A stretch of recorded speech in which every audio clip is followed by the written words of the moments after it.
Neither Germany, France, or the UK have the financial or military resources to secure Ukraine. The United States is pulling out of Ukraine. It's a European problem now. It's not a U.S. problem. That's the simplest way to put it.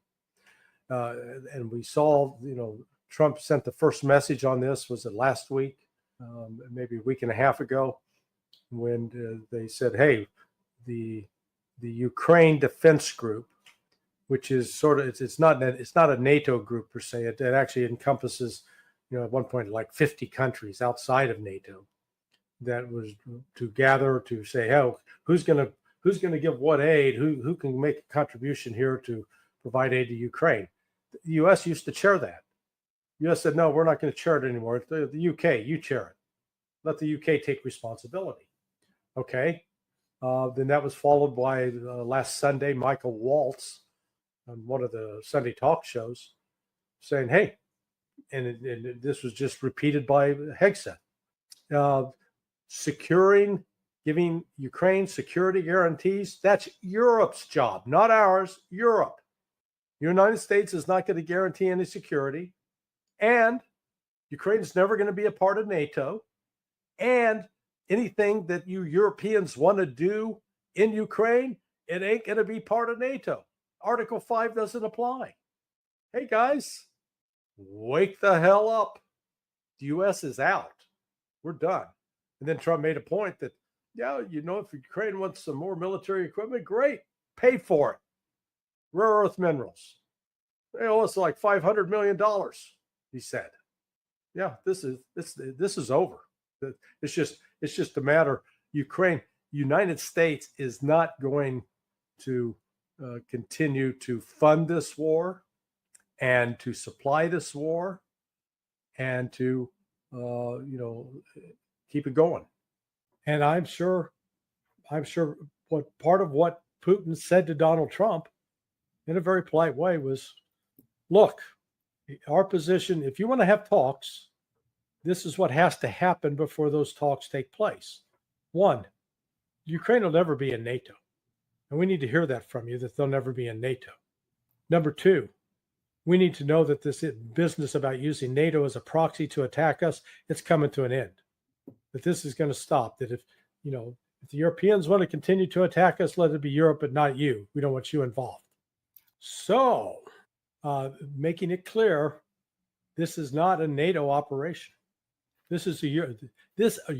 This is on you, and no U.S. boots on the ground. This is entirely, just like Trump handed off the UK to the UK, the defense, right. Ukraine Defense Group. Now the whole Ukraine project, Europe, it's yours, baby. Not our problem, not our fight. You want to talk to us? Ukraine's got no role in NATO, period. Not delayed 10 years, not put off 20 years, no role for NATO in Ukraine. That's what Hegseth said. And Hegseth also tossed in, and this was no just spur of the moment comment by him. This was a carefully crafted statement to satisfy the Russians that the United States wasn't going to pull another Minsk, like with Minsk 1 and Minsk 2. Germany and France lied. The agreement was never enforced, never upheld. It was just a ploy to buy time to arm Ukraine so Ukraine could attack Russia. Russia wanted to guarantee that wasn't going to happen.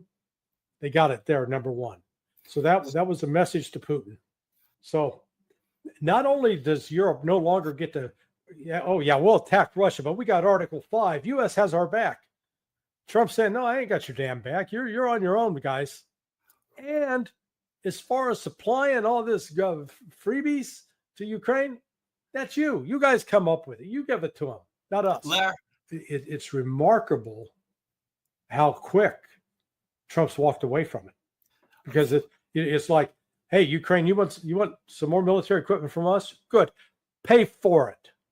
Rare earth minerals, pay for it. Give us the money. Show us the money. Now, people need to understand that again, the United States is looking at this. Trump is looking at it just like through a straw, one of those new plastic straws that are now back in fashion.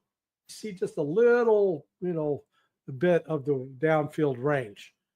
Russia's looking at it through a giant telescope. And Russia's vision is much broader. It's not about it. The war in Ukraine's over. They're going to end it. They don't need U.S. help ending the war.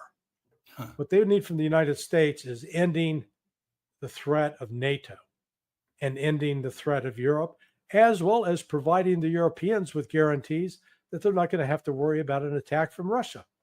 So this is now, they also said Trump also talked with Putin about the Middle East. I don't know if this was a discussion since yesterday, but maybe the other aspect of what Trump was doing with his, what I'll call it the crazy Gaza Riviera proposal, is to create a proposal so extreme that it was going to invite the complete rejection of the Arab world and force them to come forward with an alternative plan. And they come forward with an alternative plan that they're going to pay for. Then Trump gets to declare victory. Hey, they've got the plan. They're going to pay for it. And then maybe he will reverse himself in terms of backing a new Hamas, a new offensive against Hamas and the Palestinians. That's dangerous. So he's got the start towards the big deal.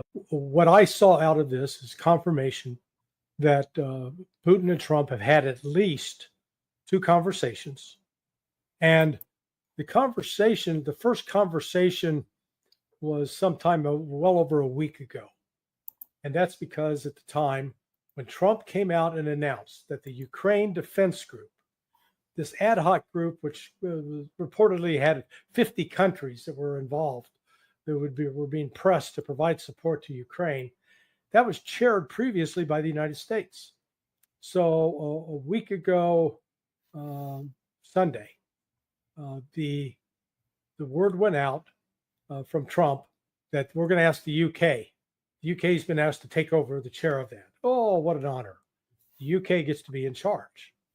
That was then followed up on Sunday with a conversation that Mike Waltz, the National Security Advisor, had on one of the Sunday talk shows, and saying that going forward, the security of Ukraine was Europe's responsibility, Europe's problem. We then had Trump come back with another comment saying, hey, there's no further military grants, freebies for Ukraine in the future. It's got to pay for it. $500 million in rare earth. It's about NATO supporting the war, using Ukraine as a proxy for a war with Russia. Russia wants the NATO war over. And we saw the United States today take significant steps to make that happen. So that's where we had these statements making it clear Trump was publicly pushing the United States out of being involved directly in the war with Ukraine, placing the onus entirely upon Europe. At least that's what it looked like. Well, today we got confirmation. So, Gary, but what did they do? Well, they supposedly would help transport the wounded volunteers, American volunteers who were wounded at the front, transfer them to hospitals in Germany. I'd be willing to bet dollars to donuts that part of their money, if not a significant portion, came from either USAID, USAID, or the CIA. And I think Russia knew this, and Russia made clear, no, we're not dealing with this guy. And Trump, without a word about Kellogg, said, here's the negotiating team. So the United States has actually washed its hands of Ukraine in that regard. It's like, okay, we're done. Not our problem anymore. So, and that message is getting delivered loud and clear to Zelensky, because he says, oh, we can't have peace without the United States being involved. The policy has changed in the last week in terms of what they said. Number one, Trump's not going to give Ukraine anything else. If Ukraine wants something, it's got to pay for it with rare earth minerals. Give us, this is going to be, we're not going to be suckers anymore, like Trump keeps saying, losers. We're not going to be stupid. That's his word. So going forward, Ukraine, if they want anything, they want tanks, they got to pay for them. Secondly, Trump directed Heggs that going forward, this Ukraine defense group that is part of the European Union, or the coordinates of the European Union, meets in Brussels. That's to be chaired by the United Kingdom now, the Brits. And they said specifically to the Brits, okay, you take charge of this now, because the security of Ukraine is Europe's responsibility, not ours. The United States is no longer responsible. They've made it clear that next week at this NATO meeting in Munich, the Munich conference, that Hegseth's not going to take the lead, not going to be speaking. They're going to sit back. It's to be a European show. Trump has announced about the results of his conversation with Vladimir Putin, and they're going to start negotiating. He said the respective teams are going to start negotiations immediately. And he said he's going to call President Zelensky of Ukraine to inform him that, hey, we're negotiating with the Russians without you. Again, Russia is not going to say, okay, yeah, we'll agree to a ceasefire. They're not going to do anything that's going to let Ukraine have any possibility of rearming. And Putin's position is clear. You withdraw all Ukrainian forces out of Kursk and out of the Donetsk, Luhansk, Kherson, Zaporizhia. So we're looking at the United States trying to get away from the burden of shouldering what's going on in Ukraine and shifting it to the Europeans. Now that raises the question, can the Europeans handle this? The UK, Germany, and France traditionally have been sort of the big three, with Germany as the dominant power. But what has happened to Germany, partly as a result of the United States sabotaging the Nord Stream pipeline, is that Germany's very weak, and its economy is in tatters, to use Ursula von der Leyen words. And similarly, France and the UK are not in a strong position at all. The party of Keir Starmer is collapsing. Right now, every country spends some money on their own national defense, and now they're going to have to spend money to meet a NATO target. And then they want to set up a new entity that will be divorced from NATO and be strictly European. Well, then why does NATO need to exist? So what we're looking at is the start of the process that's going to bring an end to NATO. That's where I think we're headed. So the Europeans really are sort of beside themselves. They don't know what to do, because Trump is a wrecking ball. It is.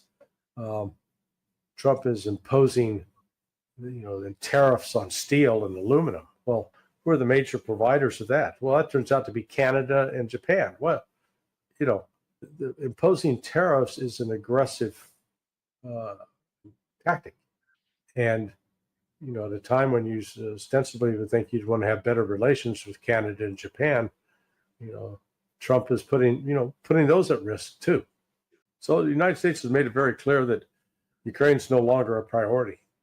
And if Elon Musk's efforts at Doge to root out corruption and misspent dollars, the numbers that combined for the United States and Europe, the NATO countries, have given to Ukraine over the last 3 years, it's almost $500 billion. It's an incredible amount of money. Where'd it go? So,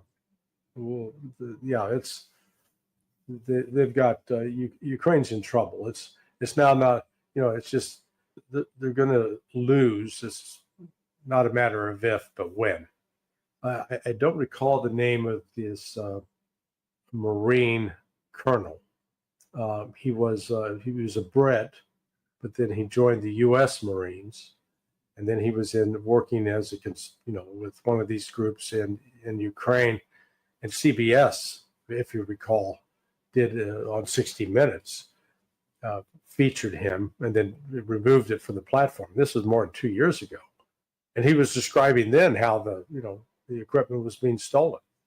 And we've seen images of people connected to Mexican drug cartels carrying javelins, anti-tank missiles. So, it's a lot's gone missing. Who's getting it? I don't know. But it is, all the equipment hasn't gone straight to the front. And, there's been other testimony more recently from Ukrainians saying, hey, we were our mercenaries. We were driving to the front and one truck filled with all this, rifles and ammunition just disappeared, just drove off and disappeared. So, at the very time the United States is shifting the burden to Europe to defend Ukraine, Europe is the least capable of being able to do it. Yeah, this was I think not only unexpected, genuinely shocking to the Europeans, because now they're saying, wait a second, you mean just us alone have to go fight the Russians with the Ukrainians? Us? Just us, with no American? I mean, America's got the biggest army. America's got the biggest Air Force. America's got the biggest Navy. And you're sending us in by ourselves? We ain't going. Yeah, I mean, that when I heard this from Hegseth today, my jaw dropped. I mean, because the message was so crystal, not pulling any punches. Hey, Ukraine, NATO? No. Wow. Hey, Europe, No, US thank you. NATO operation in Ukraine? No. You're on your own. Who's got to pay for all this? Europe, not the United States. Check. Have a nice day. So this, I think this is going to kick off some very, very rapid changes, both on the ground militarily, because the Ukrainians are going to be going, what are we fighting for? The United States no longer has our back. Trump gets credit for getting the ceasefire established. And the ceasefire has bought the Palestinian people a few weeks of relative peace. I mean, compared to what they were experiencing before. If you listen to Trump's remarks yesterday with King Abdullah, he was talking about, we're going to get done with no more of this just releasing 1, 2, 3 dribs and drabs of hostages. It was his own guy that negotiated the deal. That was Trump's deal. That wasn't, it wasn't the unilateral decision of Hamas. So King of Jordan, Abdullah's a weak man. He's, did you see him blinking? If you watch the clips, he's going, good God. Someone suggested maybe he was blinking out SOS, save me, get me out of here. Because he's signing his own death warrant if he caves into Trump on this. And, he was trying to be conciliatory around Trump. But later, as he's, in the car, once he's out of there, he says, we're never going to relent. All the Arab nations were united. Well, I believe that. They're not going to accept the forcible displacement of the Palestinians. And Egypt, and it was shortly after that, Sisi canceled his trip. He's supposed to be in Washington. He not coming. If these regimes in Egypt and Jordan were democratically elected, elected by a popular vote, they wouldn't be pursuing the policies they're pursuing. But let's face it, Egypt is a whore. They have no honor, and they're standing by watching the United States and Israel kill men, women, and children simply because they're Palestinians. They happen to occupy land that Israel's demanding. It's the reality is we've got a history of doing that, but you'd think here in the 21st century we would be doing something different, and we're not. And he thinks that Egypt and Jordan can be bought, and I don't think so. I think he's now pushed them to a limit that they won't go beyond, because al-Sisi of Egypt was supposed to be coming to Washington this week. he called off the trip. Nope, not going. Instead, I had not heard this, and thank you for sharing that, but that they're going to convene the Organization of Islamic Countries. That's significant. And I think you're going to go there, and there's going to be universal denunciation of the U.S. policy and reaffirmation of the rights of the Palestinian to their homeland and to a state free of Israel.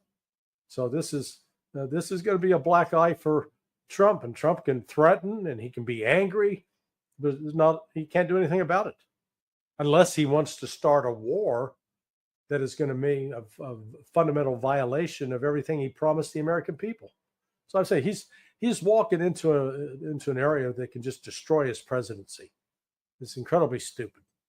One, Trump says, we're going to own it, but then you press the details. Mr. President, who are you going? Where are you going to get the money? Oh, well, not us. The United States is not putting up any money for this. For the development and the rebuilding of Gaza, it's going to be other people. No U.S. money. Well, who's going to control it? How? So you're going to control it on the ground? U.S. troops? Nope. No U.S. troops on the ground. Okay, so this is a plan with no plan. There's no substance to it. It's like cotton candy. Appears to be this big puffy thing, but it's air and sugar. There's nothing you can bite into. And he can say the U.S. is going to own it. How does the U.S. own it? U.S. is not putting up any money. U.S. isn't putting any people there. But Netanyahu followed up on when Trump said those hostages are released by Saturday at noon or else. And so Netanyahu said, that's it. Or else, or we're going to restart military operations. Okay, go for it. Israel was unable to defeat Hamas in 15 months. They're not going to, another 15 months is not going to make it any better for them. But if they restart the war, you notice there have been no attacks by Hezbollah or the Houthis in the last 4 weeks. That will restart. And then Trump's going to find out that, he'll say, we're going to send the aircraft. We're going to bomb those Houthis to hell. Good luck. Biden tried it. There are a surprising number of people here in the States that believe that Biden administration didn't really try to damage the Houthis. They tried, just couldn't do it. So Trump's going to have some success, it looks like, with Russia. But the policy, the only way he's going to get a deal done ultimately with Iran, it's going to have to work through Russia. And maybe that's possible. We'll see how big of what kind of agreement they're going to come up with. And, I think there would be a high likelihood this go around that one of the U.S. aircraft carriers would get sunk in the Red Sea in order just to embarrass Trump. And then, Trump's going to look like a fool. Instead of fixing the situation at home, he's getting distracted. Now, he's achieving some success with, no telling what he's offering the Russians. But his initial offer, he's going to portray it as if his tough guy talk has compelled the Russians to make sacrifices. But that's not what's going on. The Russians have laid out for him very clearly. There's not going to be a ceasefire in place. We're not going to freeze the line of contact. Ukraine will never be a part of NATO. Any security force that's going to come into the Ukraine from the Europeans is going to be the European move. The United States isn't going to have anything to do with it. What Trump's exposing with using Elon Musk and this Doge effort, Department of Government Efficiency, is to start dramatically reducing what the United States is spending. The United States debt has just grown astronomically. Now, they've got a number of, I'll call them gimmicks, that they're going to use to reduce that debt. One right now, apparently all the gold that the United States government has in vaults stored is valued at $40 an ounce. Well, all right, now gold's close to $3,000 an ounce. So when they revalue that and then bring and say, okay, here's our gold holdings, here's what we were actually worth, you'll see a dramatic reduction in the debt. And so with less debt, then they calculate that more people will want to borrow the U.S. dollar. Trump, at least in that regard, is, he's thinking more strategically about BRICS and what needs to be done with BRICS to prevent it from supplanting the U.S. dollar. So the United States doesn't have a strategy. That's why it lacks a clear strategy. Andrei Martyanov has written extensively about this. In his first book, now 8 years ago, Losing Military Supremacy. I recommend everybody read it because it's quite insightful. But I guess Trump's vision is that this will create an incentive for the United States to develop its own resources and production capabilities. The steel industry has gone away. So that's what Trump's trying to recapture with the tariffs. But in the process, he'll be damaging relationships with, ostensible allies. So it is sort of it is a problem. I'm not sure what those steel and aluminum imports right now, what products are being used to make. And, but clearly if 25% more costly, then yes, the products that that use that steel are going to be more expensive. Depends on what the item is. That it is a one-time tax. Is it a necessity, or is it a luxury? And is it what they call price elastic? That means as the price goes up, do you buy less of it? Or is it inelastic that if the price goes up, you got to have it anyway, so you're going to have to pay more?